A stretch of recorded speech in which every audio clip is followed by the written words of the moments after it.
Hi, this is Josh Marshall from TPM Media. It's Friday, February 15th, 2008, and this is episode 5 of our Weekend Clip Extravaganza. As you know, Hillary Clinton has been in this battle with MSNBC going back like a week now about whether they're biased against Hillary. There was this reporter who was suspended, David Schuster, and a lot of it, comes down to Chris Matthews. They've had a beef with Chris Matthews for a while. A couple weeks back, he even had to apologize. You can see some of it here.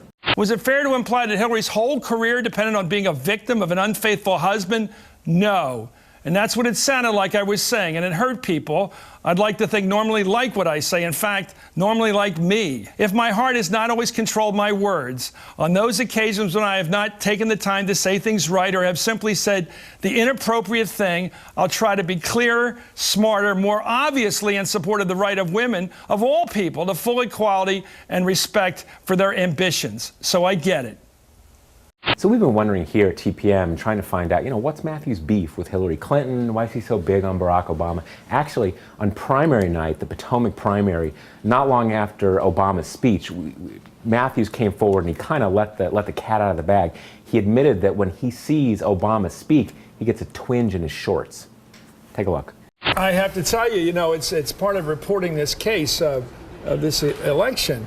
The feeling most people get when they hear a Barack Obama speech, I felt this thrill going up my leg. I mean, I don't have that too often. Steady. No, seriously, it's a dramatic event. Now, I don't even know what to say about that. I can't even come up with any snark. But actually, Matthew's colleague, Brian Williams, came in a little later and basically did a similar sort of, what the you-know-what comment. Are we clearer about where each of these primaries are going, how soon we will get to the nominees in both cases? Well, let's talk about that feeling Chris gets up his leg when Obama talks, for starters. No. That seems to be the headline of this half hour. Well, let it stand then. Keith. Don't tread on it, Brian, if it's a good line. Keith and Chris, So we don't know quite what's going on there, whether Matthews needs some kind of like remedial dog training or something like that. But the other big story this week was when Roger Clemens went up to Capitol Hill bringing baseball up to the rarefied world of Congress. We follow a lot of congressional testimony here at TPM, and Congress by and large, pretty sedate place, got a set of rules, everybody kind of minds their manners and everything. But when I said that Clemens brought the world of baseball to Capitol Hill, you can see in what we're about to show you that baseball definitely seemed to get the better of the meeting. So here you have Clemens explaining why he didn't take any human growth hormone, even though everybody says he did, and the guy who injected him with it says he did. But here he's talking, making his case to Congress, and then his lawyer, check it out, this guy, gets up and just starts flipping out at the chairman. It's almost like he's like rushing the mound or something. So then he calms down, but here, check this out, he's going to come back again, and he flips out at the Chairman Waxman again. That's the appropriate. Was it your idea? It was my idea to investigate what witnesses know. Okay. Just like any other lawyer in the free world does. Did you think, Mr. Clemens? Now here we are a little bit later, and you can see at this point, both of Clemens' lawyers are standing up, and you think they're like rushing the dais or something like that. Now check out here, Clemens' other lawyer, who seems to think he's like a Secret Service agent or something like that, actually seems to worry for a moment that maybe Clemens is going to rush up and beat up Henry Waxman. He puts his hand on there, kind of, holding him from rushing the mound. All right, let's catch that one in the TPM slow-mo. Coming here, quick look around, hand on the right there, hand on the shoulder. I'll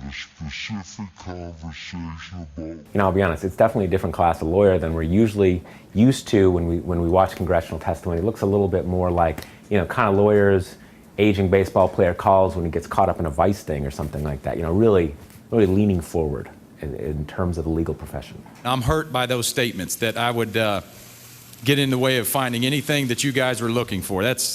I'm hurt by that statement. We asked her to come be brought to the House. The gentleman is not going to be recognized. The truth is, here at the Clip Show Extravaganza, it's hard to compare to the material we had when we had Rudy Giuliani and Mitt and Huckabee's still in the race, but kind of not really. And the truth is, we're not the only ones that are regretting the salad days back when we had these guys in the race. Even Tim Russert here, we catch him trying to get Huckabee to go back to the whole, Huckabee eating fried squirrel thing.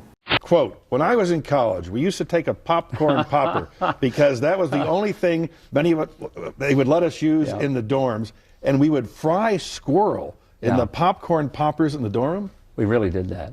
Did you eat them? Well, of course we ate them. What does it taste like? I should say it tastes a lot like chicken, but it doesn't. What's it taste like? It tastes like squirrel. It's not the best thing in the world, but you know, when you go squirrel hunting, you got to do something with those things. Delicious. I'm Josh Marshall from TPM Media, and we'll talk to you next week. Your statement and I have the highest respect for the chairman, is calculated to do nothing but to have innuendo against this man. We have cooperated. Well, I understand your fully as your own gentlemen. As I indicated, the rules do not allow the lawyers to speak.